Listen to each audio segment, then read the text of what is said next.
Raphaël Querut, bienvenue derrière ce micro. Bonjour.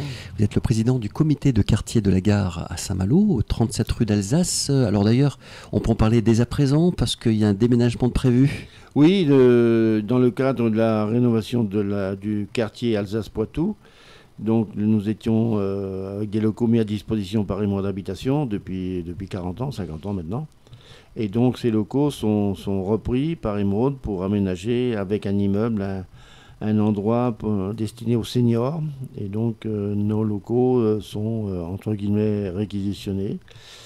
Et puis après maintes discussions et palabres, le maire nous a accordé récemment d'ailleurs une maison juste au pied de l'idole, là à côté, d'un particulier qui est décédé. Et c'est la municipalité a racheté cette maison dans un projet d'urbanisme. Et puis donc le maire nous a mis cette maison à disposition pendant 3 ans. Ça nous convient en attendant d'avoir une nouvelle maison de quartier, neuve celle-ci, juste à côté, rue d'Alger, là, qui est en construction actuellement.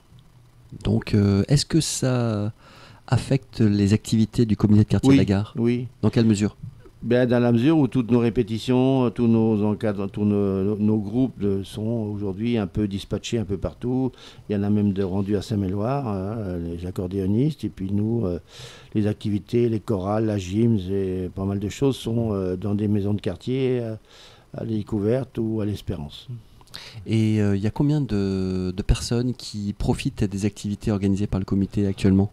Alors, en tout, les activités qui sont, ça représente pas 150, 200 personnes, quoi. Hein. Ouais, c'est des activités, alors c'est une salle de quartier qui a une gestion particulière, c'est les autonomes, c'est nous qui la gérons. Et donc ça permet de la souplesse. Et à partir de 2-3 personnes, c'est le cas de la chorale, par exemple, qui a commencé à 3 personnes et puis qui sont à 35 aujourd'hui, qui sont excellentes parce qu'ils ont trouvé quelqu'un qui leur a fait des cours de vocal, apprendre à chanter, et 2 personnes sont venues avec des petits instruments de musique, un violon, voilà. Mais ça s'est développé comme ça ? Ça s'est développé comme ça parce que c'est une gestion autonome, si vous voulez.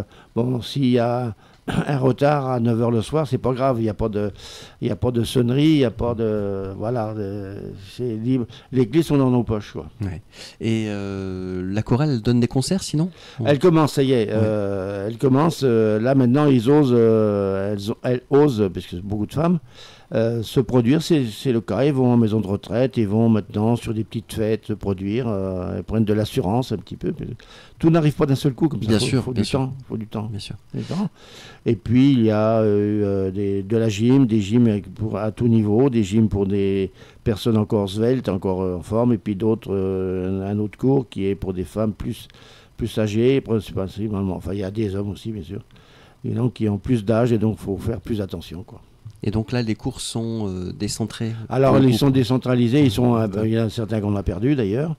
Mais plusieurs sont, y compris nos concours de belote, sont dispatchés à la maison de quartier de la Découverte et puis à l'Espérance, le groupe de chant Mélodies, qui se produit maintenant dans les manifestations, dans les fêtes.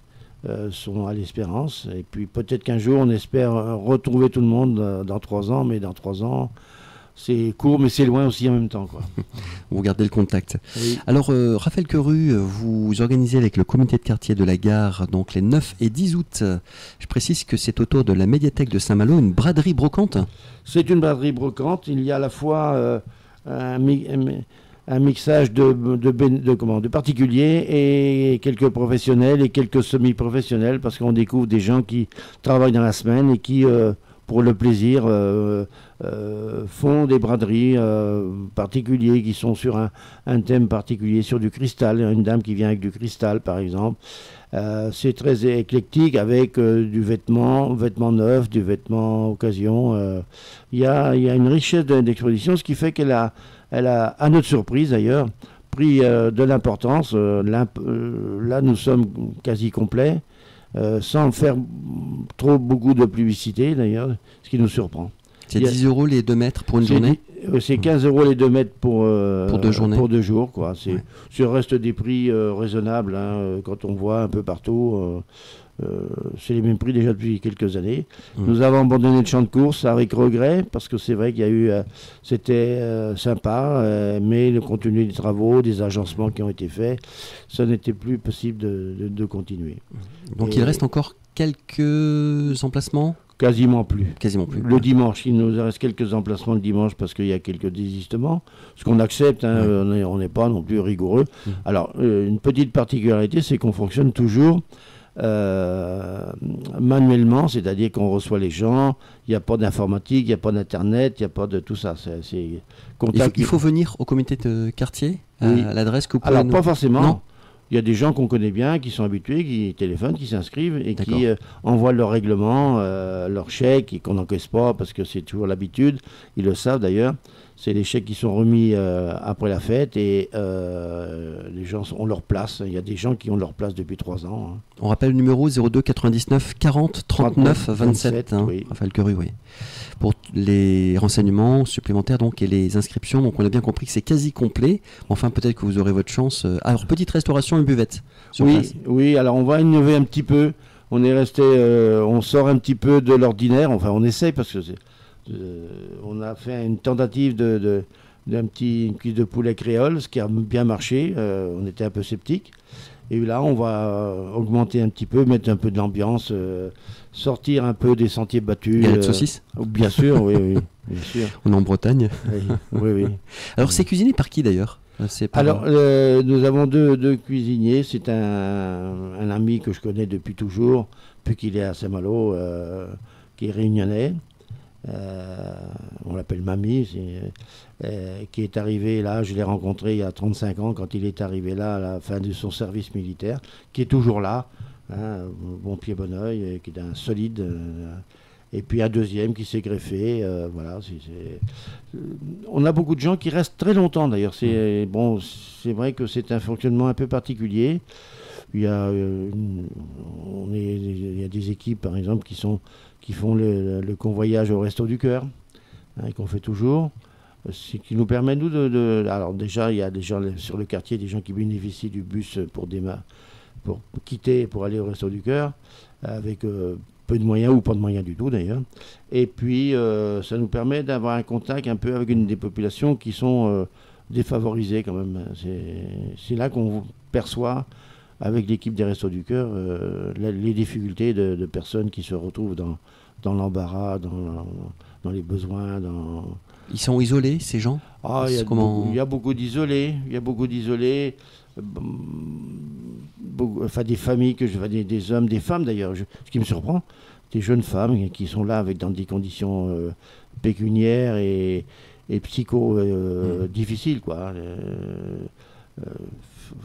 On ne peut pas se rendre compte sur Alsace-Poitou et la découverte s'est un peu améliorée, mais il y a des grosses difficultés. Des grosses difficultés de jeunes on se demande comment ils ont perdu les repères. Chaque personne a son histoire, évidemment, quand on discute avec ces gens, mais c'est quand même surprenant. Alors, il y a des services sociaux, il y a beaucoup de choses qui sont en place quand même, quoi. Bon, on a, à notre petit niveau, on en fait partie en transportant ces gens avec leur panier à provisions des Restos du Cœur à leur domicile, où on retrouve des gens qui sont là dans leur voiture.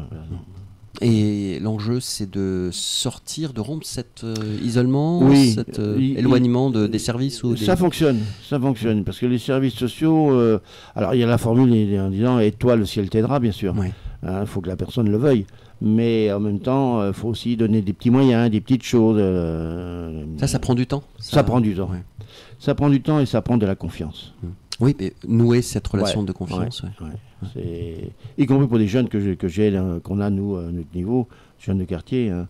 C'est les petits jeunes qui grandissent. Quand j'ai encore 2 ce matin, là, quand je suis passé à la découverte. Ah, Rafi, comment ça va, quoi. Vous êtes connu. Ah oui. Parce que voilà, vous en voyez aussi qui s'en sortent, qui ont des projets, qui travaillent. Moi, Moi, je suis fier de le dire. J'ai vu des jeunes à la danse, notamment. C'est ce qui va souffrir de notre déplacement de trois maisons. La danse, les mercredis après-midi, là, on n'est pas. Est-ce que c'est moins fonctionnel, vous voulez dire oui, bah oui, là oui, où vous êtes actuellement. Parce que c'est difficile, les familles. C'est moins grand. Les horaires, mettre des horaires pour des jeunes de quartier, c'est une demi-heure avant ou c'est une demi-heure après, quoi. Ouais. Voilà. Mais je vois des jeunes qui viennent me voir, hein, qui reviennent, qui étaient dans des conditions familiales difficiles, hein, que j'ai accompagnés en Guadeloupe sur des carnavals, par exemple. Je les vois arriver 2 ans, 3 ans après, 4 ans, faire voir le premier bébé qu'ils ont eu. Et puis, je leur disais souvent à ces filles jeunes, ne fais pas de bébé avant l'âge de 25 ans. Et puis, mais elles ont retenu. Elles ont retenu. Hein. J'en ai même 2 qui ont appelé leur garçon Raphaël, par exemple. Ah oui, c'est un bel hommage. Oui, bien sûr. Oui. Alors, entre parenthèses, Raphaël Curry, vous évoquiez tout à l'heure les danses. Il y aura des animations les 9 et 10 août. Oui, il y a de l'animation. Pour la braderie brocante. Il y a une petite troupe de danse de chez nous qui a essaimé, qui a fait son propre nom, parce que la personne, le créole n'était pas son truc. Elle a fait du moderne, un peu de moderne jazz, déjà, et qui sont des filles qu'on a ressorties, enfin, qui sont avec elle. Mais on a eu à 5 ans, 6 ans, et puis qui grandissent aujourd'hui, quoi. Et puis là, après, faut renouveler, il faut retrouver, parce que les jeunes grandissent, et puis à 18 ans, elles ont d'autres horizons, et puis il faut renouveler par l'arrière. C'est plus difficile, ça, maintenant. Mais ça se fait, quoi. Hein. Ça se fait, et puis donc nous avons un groupe de chez nous qui s'est entraîné, qui est indépendant maintenant, Mélodie, qui anime tous les après-midi. Et puis on va avoir peut-être la chorale d'ailleurs, mais ils sont partis en vacances, passer les vacances un petit peu, quoi. Bah oui. Chacun retrouve son cercle familial. Plein été. Il y aura une exposition de vente de voitures d'occasion et sans permis. Et oui. Ça, c'est nouveau, ça ou... On l'a fait depuis, parce que c'est notre mécano qui... on le fait depuis 3 ans maintenant, depuis qu'on est là. Alors aujourd'hui, il y a de belles voitures sans permis. C'est plus, entre guillemets, les tas de ferraille qu'on a vu il y a 20 ans. C'est un peu cher, mais c'est du solide quand même. Ça permet à circuler. Et oui, parce que par rapport au travail, on l'évoquait tout à l'heure, hein, pour une personne, c'est important d'avoir un moyen de déplacement, bien sûr, de locomotion. Oui, mais on en voit de plus en plus. Il y a de plus en plus de gens, même qui ont des permis d'ailleurs, et qui, pour avoir une autonomie, on trouve que c'est sympa, que ça... Puis maintenant, il y a de vitesse, une voiture sans permis, ça le fait avec les autres, quoi. Hein. Il y a aussi des vélos de maths. Oui, alors nous, on n'a pas le vélo encore. Mais il y a quelqu'un qui s'est proposé, mais c'est un peu tard. Et puis, il faut qu'on trouve l'emplacement parce qu'on est hyper booké sur cette médiathèque. On ne peut pas pousser les murs, entre guillemets. Oui, alors, au niveau parking, ce sera de toute façon barricadé. Il y aura des barrières de la ville. Non, enfin, l'accès se fera comment, en fait? C'est barriéré dans les 2 bouts de la médiathèque. Et puis, côté gare et côté pour aller vers Intramuros. Les véhicules anti-béliers. Oui, bien sûr, pour des raisons de sécurité. Pour sécurité, qui nous sont fournis par des entreprises d'ailleurs, qu'on a contacté, dont les gars qui amènent les véhicules travaillent dans l'entreprise, quoi. Il y a une confiance qui s'est établie, parce que une entreprise qui laisse partir 2 véhicules se dit je vais les retrouver, quoi. Donc, mais là, c'est des gars qui travaillent dans l'entreprise, dans les 2 entreprises d'ailleurs, et ils viennent avec leurs véhicules, qui nous permet, la police passe, vérifie, c'est bon, quoi. Et donc les personnes peuvent installer leurs affaires à vendre à partir de quelle heure les 9 et 10 août les gens arrivent officiellement c'est 7 heures. Le samedi, 8 heures le dimanche. Mais ils arrivent bien avant, quoi. Mais ils ont leur habitude, ils ont leur place avec les numérotés, ils s'installent là. Quelquefois, il y en a qui arrivent à 5 heures. Il y en a même qui viennent la veille au soir, d'ailleurs, qui nous posent quelques petits problèmes. Ils veulent dormir sur place. C'est ce qu'ils font. Il y a une place qui ne gêne personne devant la médiathèque. C'est à l'intérieur du circuit, donc du cirque. Et ça pose pas de problème, quoi. Enfin, il faudrait pas qu'il y en ait trop, quand même. Et comment ça se passe pour la nuit, justement? Il y a une sécurité Nous avons un bradeur, même 2 là, qui sont là sur place. Ils sont là sur place, là où on a nos affaires pour la restauration. Et avec les tables, les chaises, même si on nous a quand même piqué une la dernière fois. Mais ils sont là à côté, il y en a il amène sa petite caravane, le courant, il surveille à la fois ses affaires et les nôtres. D'accord. Donc on rappelle, le comité de quartier de la gare à Saint-Malo organise cette braderie brocante les 9 et 10 août autour de la médiathèque de Saint-Malo. On l'a dit, c'est quasi complet, Raphaël. Ah oui, il reste des dimanches, quelques dimanches. D'accord. Et on a déjà des réservations pour la Saint-Michel. Qui aura lieu le 27 et 28 septembre. D'accord. Ah oui, ça va arriver assez vite aussi. Ça arrive assez vite. Ouais. Et c'est alors là, c'est la grande, c'est la tradition chez Michel. On a retrouvé parce qu'on déménage quand même nos sous-sols là, dans les archives, on trouve trace d'une fête de l'époque, 1925. Ah oui. Vous avez des archives au comité. Des petits documents de ça. Oui. Ah oui, donc ça date pas d'hier. Il y avait déjà des fêtes. C'est une institution. Ouais. Il y avait des fêtes par l'ancienne entreprise Le Guével avec des chevaux, de la paille et des choses comme ça en 1925-1927.